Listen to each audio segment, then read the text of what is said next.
wife to get in the door, and his name is, oh my God! There's levels to this! There's levels to this! Wow! See, we didn't go for none of this right here.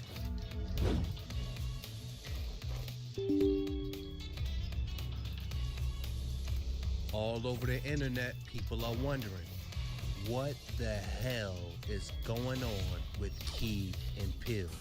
Well, shit. I've been asking myself the same thing.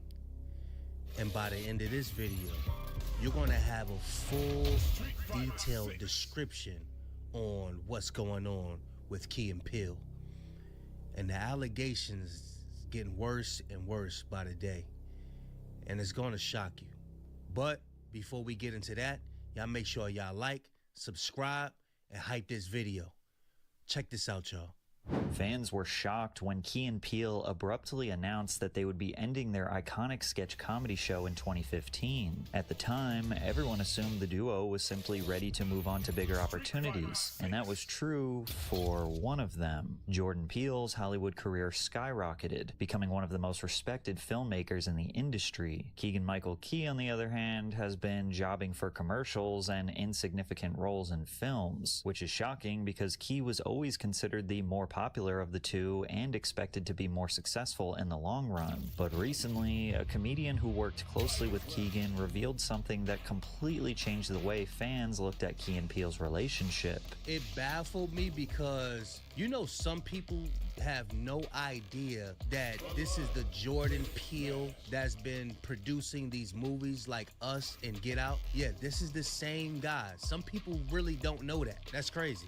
And now many are looking back at awkward interviews, strategic silence, and most importantly, how Keegan's wife may secretly be the reason why the duo feels so distant today. However, there are a lot of baseless rumors and misinformation spreading, as well as important facts we need to dive into before you come to the conclusion of what happened to Key and Peele. Despite the show only running for 3 years, the legacy and impact of Key and Peele cannot be minimized. Just take a look at the Comedy Central YouTube channel. 18 out of their 20 most viewed videos are all Key and Peele sketches, amassing over 1 billion views just on YouTube alone. Think about all the classic Comedy Central roasts, TV shows, and stand-up specials. None of them can even hold a candle to Key and Peele. But it could not have happened if the two didn't develop a deeply personal connection off screen. They were both raised as biracial children to a black father and a white mother, growing up with the unique identity of being mixed. Sometimes they felt that they were never black enough. Sometimes they felt they were never white enough, and were forced to code switch to assimilate with whoever was in the room. They man, who did that remind you of? shared life experience would become central to their comedy and to their chemistry in life in general. After moving from Detroit to Chicago, Keegan-Michael Key crossed paths with Jordan Peele, making the rounds in the local improv comedy scene. The two realized they had incredible synergy, so they started working together and were eventually picked up as writers and talent on the Fox sketch comedy show Mad TV. Baker is prepared to offer you $350,000. We going for the million, dog. We going for the million. We going for the million. Don't matter what you say. We going for the million. The few sketches that they did together on Mad TV displayed their incredible chemistry and indicated that they needed their own show. Stay on the inside. No faxies, no penny tax. That'll give them a psychological advantage. You ain't supposed to talk. Jinx, double jinx, triple jinx, Google Plex. Looking through with the language.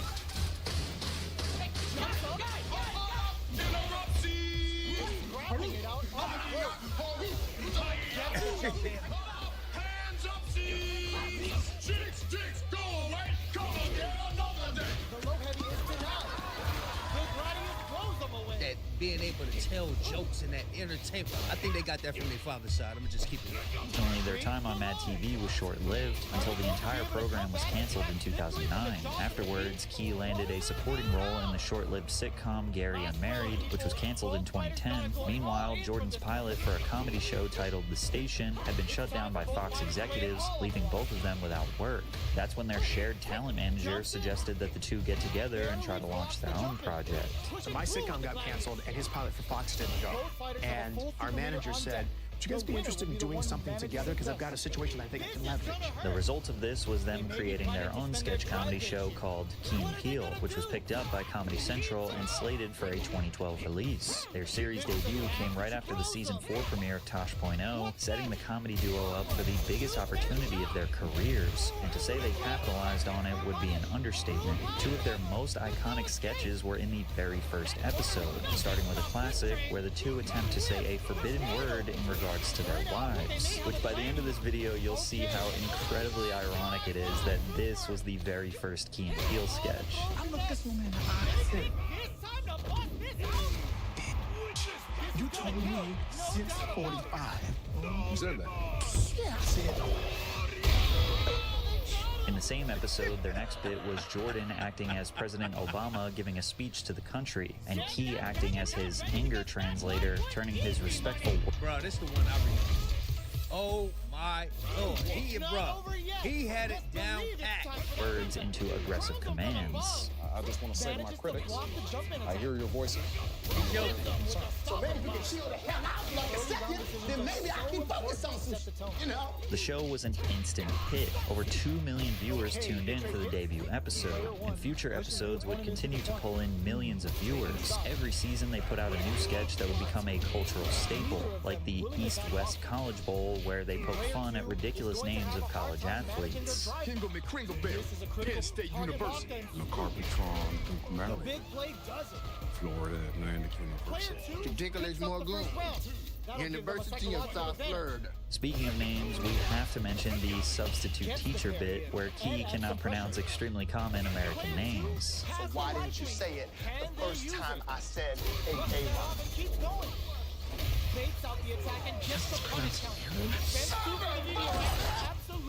Ready to learn more about Entivio today? Talk to your healthcare provider and visit Entivio.com. With Entivio, you may be able to pay as little as $0 per dose. Plus, our team can help connect you with additional support programs. Looking for a chance. This is gonna hurt. Could we see a drive impact here? Everyone's talking about what AI brings to website creation, but Wix Harmony is talking about what They you continue to bring to battle it out AI. in the middle of the stage. Okay, this is where you start. Basically, it's creating the same way that you think.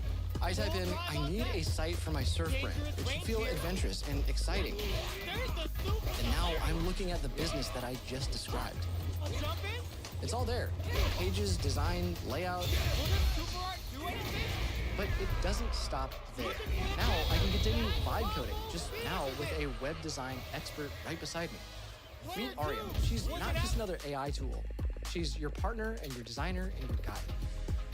She takes my prompt and in seconds, the whole site shifts. Now update all of the images to match the new vibe. Done. Everything is cohesive. It works the same if I have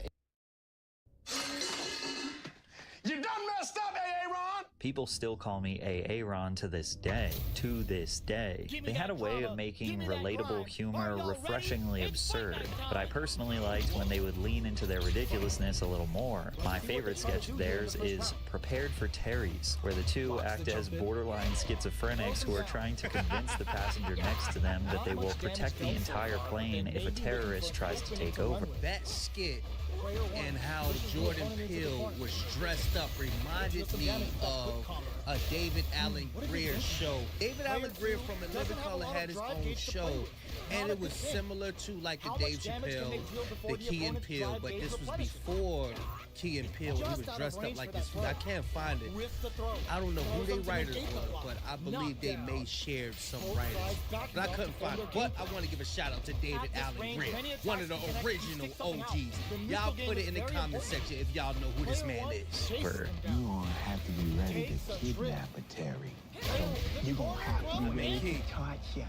I can't. I don't think that's necessary. Absolutely, you have to fireboard those mother jammers. And if this is somehow the first time you're ever hearing of Key and Peele, I think the biggest sign of their success and cultural significance is that the literal president of the United States invited Keegan-Michael Key to do a remake of their anger translator bit, but during a real speech. Because despite our differences, we count on the press to shed light on the most important issues of the day. And we can count on Fox News to clarify all white people, this is nonsense! In 3 short years, Key and Peele managed to create a culturally iconic sketch comedy show filled with quotable moments reminiscent of early 2000s comedy films. And since YouTube and social media was on track to replace TV and movie theaters, Key and Peele proved that the future of comedy was in good hands. But then, shockingly, in 2015, Keegan-Michael Key announced that they were ending the show.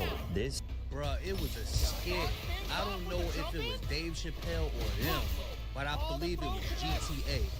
It might have been Dave Chappelle, but it was a skit that they did that I remember. He didn't play it though. I gotta find it. is our final season, and it's not because of Comedy Central, it's us. It was just time for us to explore other things, together and apart. I compare it to Gene Wilder and Richard Pryor. We might make a movie and then do our own thing for 3 years and then come back and do another movie.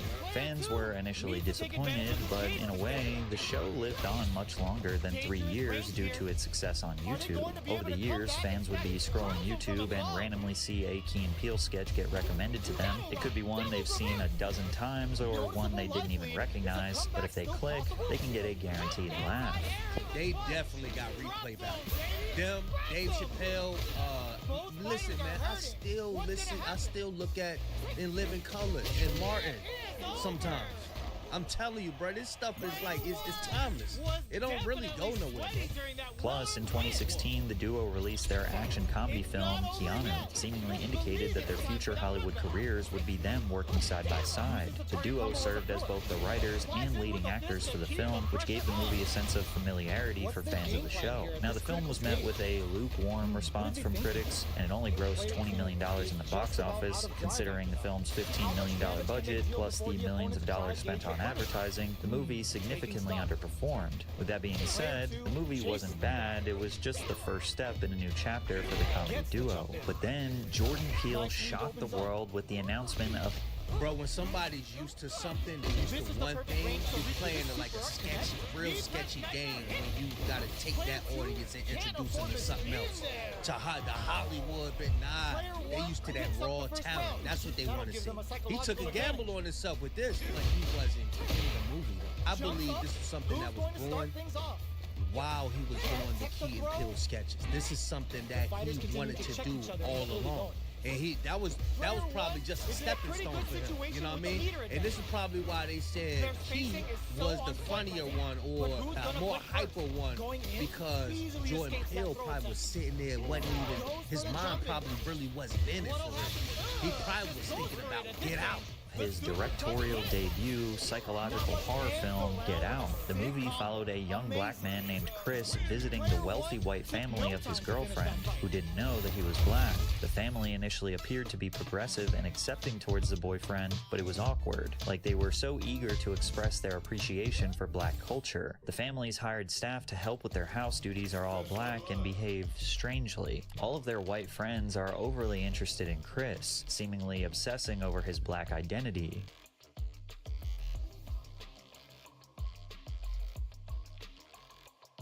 But it was awkward, like they were so eager to express their appreciation for black culture. The family's hired staff to help with their house duties are all black and behave strangely. All of their white friends are overly interested in Chris, seemingly obsessing over his black identity. Here comes a new challenger.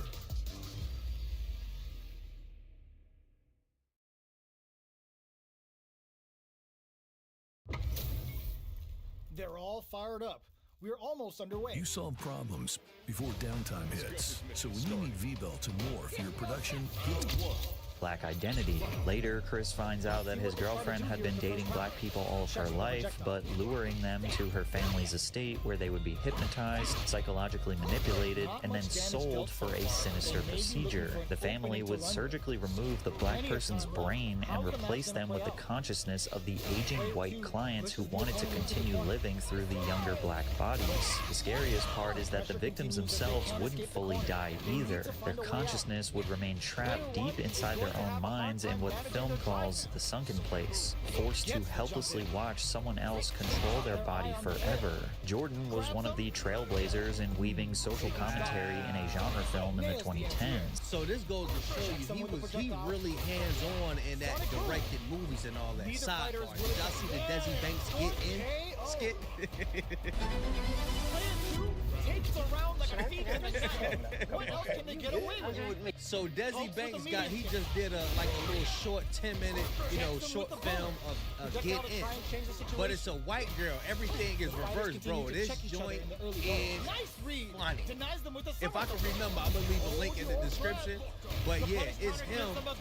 But it's he bringing a white girl to black people in a cookout and all. I don't know. I ain't gonna play because I don't know if it's gonna get copyrighted or whatever. But yeah, y'all gotta go check this out. This joint is funny. The film was universally celebrated for its terrifying atmosphere, uncomfortably hilarious moments, and unapologetic social commentary. With a $5 million budget, the movie grossed $250 million at the box office and received countless awards from various institutions, including the Oscar for Best Original Screenplay. Overnight, Jordan Peele went from that funny guy from Comedy Central to a legitimately serious creative mind in the entertainment industry. What's interesting is that Keegan-Michael Key was primarily regarded as the heavy hitter of the duo. In 2015 and 2016, Key was nominated for Outstanding Supporting Actor in a comedy series at the Emmys. However, Peele was not nominated for the same role. That's why I was saying, if he's the heavy hitter, everybody look at him as the Jordan Peele really probably was thinking about these movies the whole time. And like, yo, how could I separate myself from this duo and do what I actually want to do? That's why I said that. Key also gained his relevancy from his appearance at the White House Correspondents' Dinner, something that Peele was also excluded from. Not to mention that Key received way more acting gigs in major TV shows and movies during Key and Peele's run. Most people believed Key would be the more successful of the two, and yet Jordan was now receiving worldwide praise without Key's involvement at all. Well, that's not entirely true. Keegan-Michael Key is actually a major reason why Get Out got made in the first place. Were you reading this at all as he was writing? Were you involved in it all? Yeah. He said I wasn't involved in any of the writing, but he sent me the script, and I remember at one point in time I either wrote him. No, I was in the room, and I came into the office the next day, and I put the script on his desk. I went, ooh. I said this could be something, and then I went and talked to a good friend of mine, Sean McKittrick. I made a movie with Sean McKittrick. Y'all know both of them have white wives. So who's to say that this is one of their the topics of their conversations? Like them both getting together like, yo, our wife. You know what I'm saying? But all jokes aside, Jordan Peele, from listening to the sister stand-up, she was the nicer one out of the two. It's the start of the round. How will they start their approach? Any developments early in the round will set the table for the rest of the fight. This is the first true AI production platform. Total control over every single moment. This critical stage takes a trip. This is where things will get interesting as the damage starts to pile up on the boat. Alright, what's coming up next? One shot is all both fighters need to close this out. Player 1 creates a good corner. KO! Player 1 picks up the first round. That'll give them a psychological advantage. Round 2. Fight. Immediate jumping. This round is so important. You can feel the intensity in the air. Sees it coming and blocks it out. This is the perfect range to reach out and tag him with something. Both charges forward. Player 1 will look to apply pressure. Knockdown and do they have enough drive moves? Player 1 can't use any drive moves without burning out. Going in. A drive action and it all hits a super hard. That's not gonna hit. With breather. Player 1 needs to connect with the throw. Gotta be careful not to and it drive brings it back. Who's gonna take it? The low block. Player 1 can't use any drive moves. Flatline. Player 1 gets the win in a convincing fashion. They're still hungry. Both sides stepping up for the rematch. Grabs and throws him away. Player 1 chases. Okay, we're in the early stages of the round. Both fighters are pretty much unscathed. What's the play here?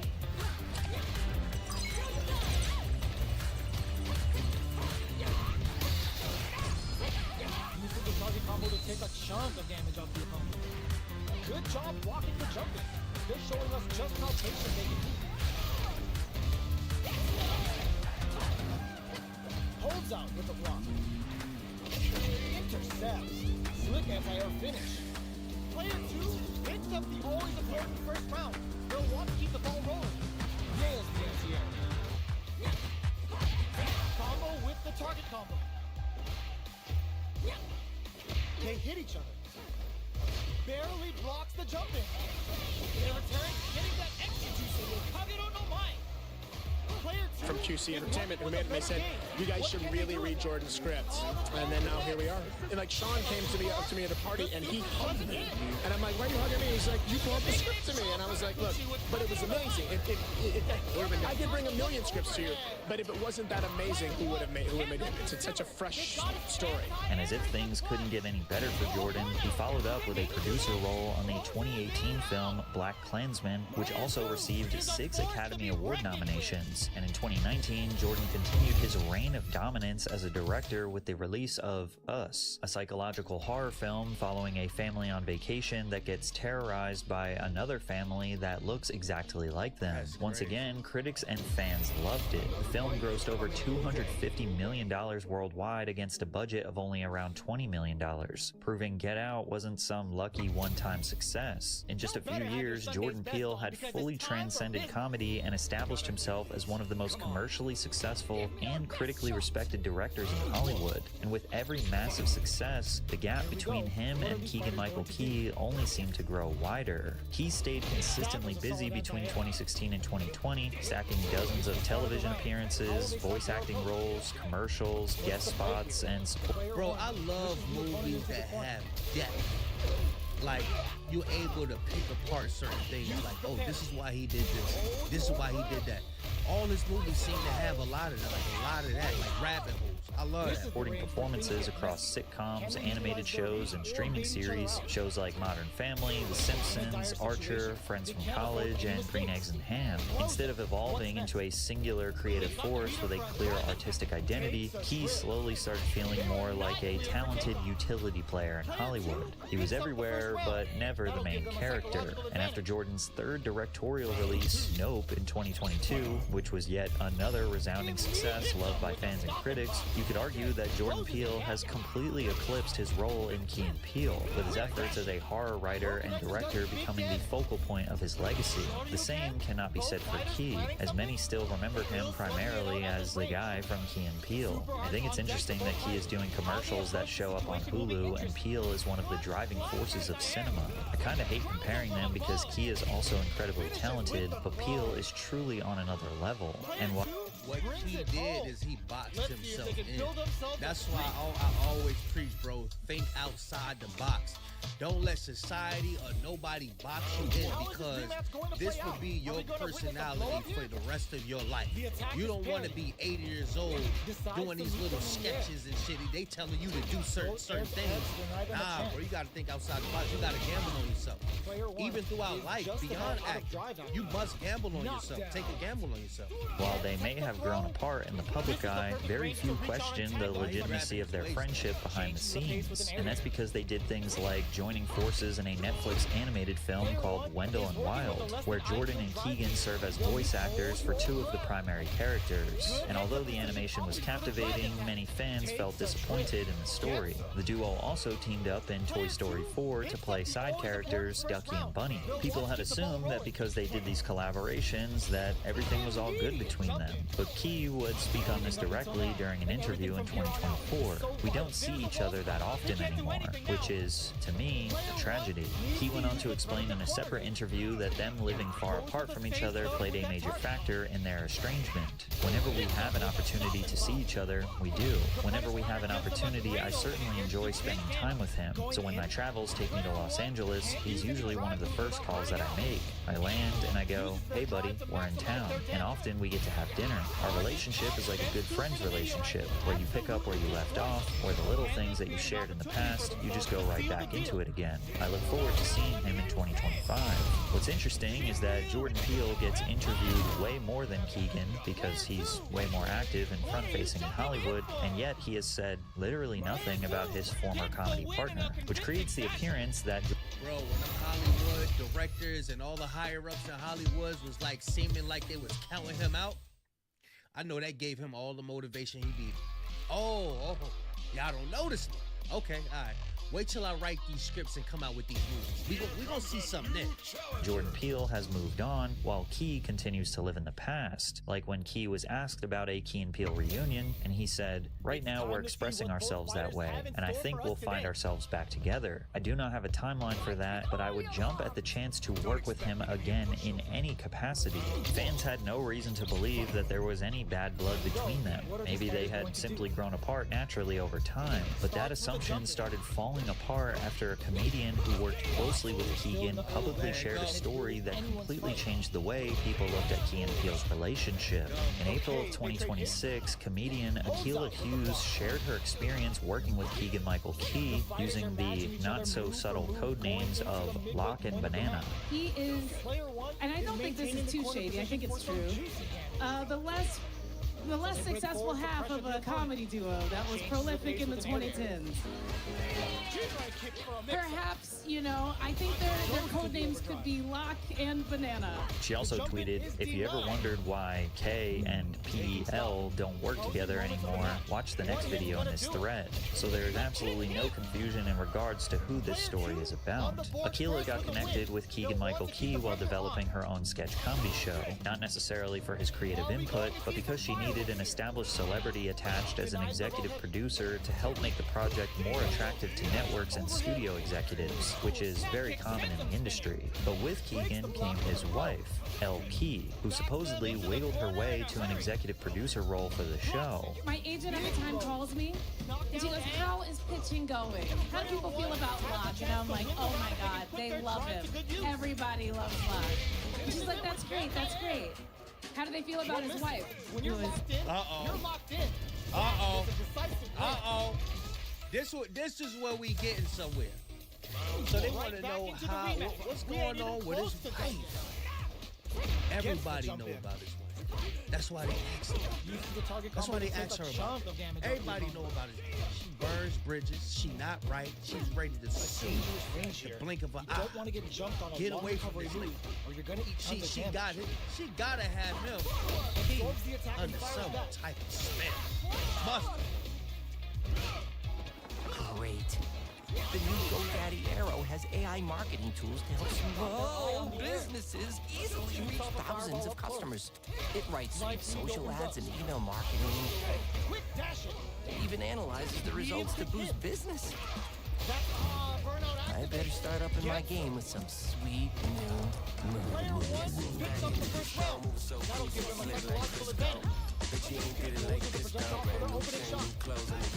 Connect with medium kick. Sticks the jump in. Sticks the combo. Jumps in. A trade, but they're not worried. Not much life difference. Knockdown and... Now, somehow, the executive producer on my show. And I'm like, you know, I hadn't really thought about it. I don't think people like her very much. But the strategy was effective. Having Keegan on as a producer landed them an official offer from Disney. Then one day, Akilah was contacted by Jordan Peele's wife, Chelsea Peretti, warning her about Keegan's wife and her involvement. She says, "I'm just calling you because I wish someone would have warned me." Wow. She does about an hour of a monologue at me about how, you know, she thinks that his wife is like Phil Hartman's wife. Who's going to come out on top in this That she wouldn't trust her to hold a baby.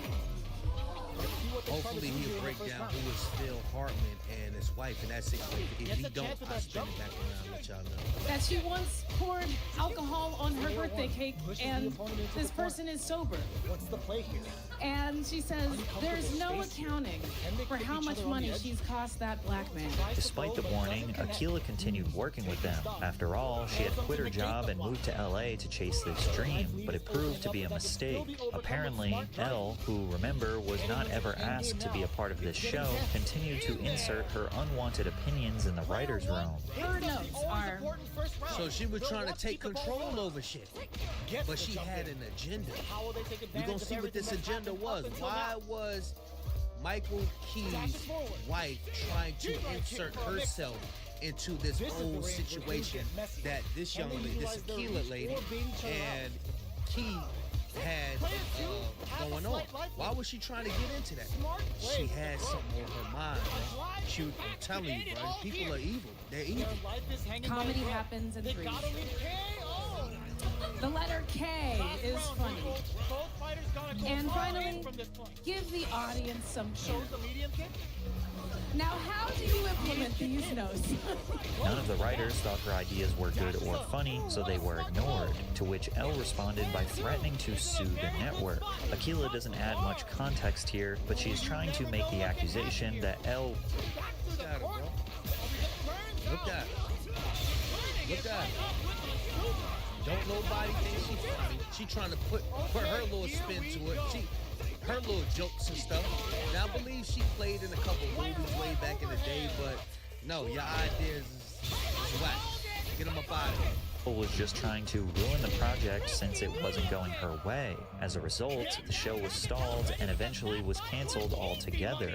And so, that is just a project that I could not talk about, that was never announced, that was supposed to be my dream. Now, first of all, there weren't many jokes in Akilah's performance. The inclusion of the live band made this some kind of exaggerated live podcast gossip storytime session, so it couldn't exactly be brushed off as, oh, well, it's just a joke. And even though all of the details Akilah shared are incredibly vague, it's unlikely she would create a 12-minute story of completely baseless lies, especially considering the allegations aren't really that scathing. Like the idea of established Hollywood celebrities derailing a dream project for an upcoming creator because it didn't go their way sounds like something that happens every day in Hollywood. But it was this small added detail at the very end of Akilah's performance that has completely changed people's perspective of Keegan-Michael Key. He never gets to be himself in public, and his partner has won Oscars.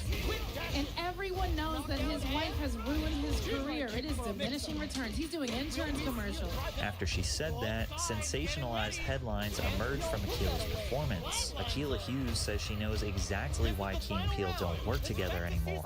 Key's crazy wife destroyed Key and Peele, and while Akilah never said it directly, fans jumped to conclusions that Key and Peele had been driven apart by Key's annoying and power-hungry wife. And there is actually a little bit of evidence to back up those claims. 8 months before this story blew up, a blind item emerged about Key's wife. Personally, I happen to know that Elle Key IRL is a massive narcissist and straight up abusive to the working people in her vicinity. She's using Keegan's talent, fame, and likability to get herself in the room, in front of cameras, a microphone, calls herself a producer or director, and cuts a paycheck. Obviously, she needs to use Keegan because she has no talent or skill sets of her own to stand out without him. Everyone close to him who cares about him sees the abuse and wishes he'd leave her. And while this might sound like even more gossip, this allegation holds weight with a little more factual context. Elle Key, whose real name is Elisa Pugliese, was an aspiring actress who couldn't land anything more than being an extra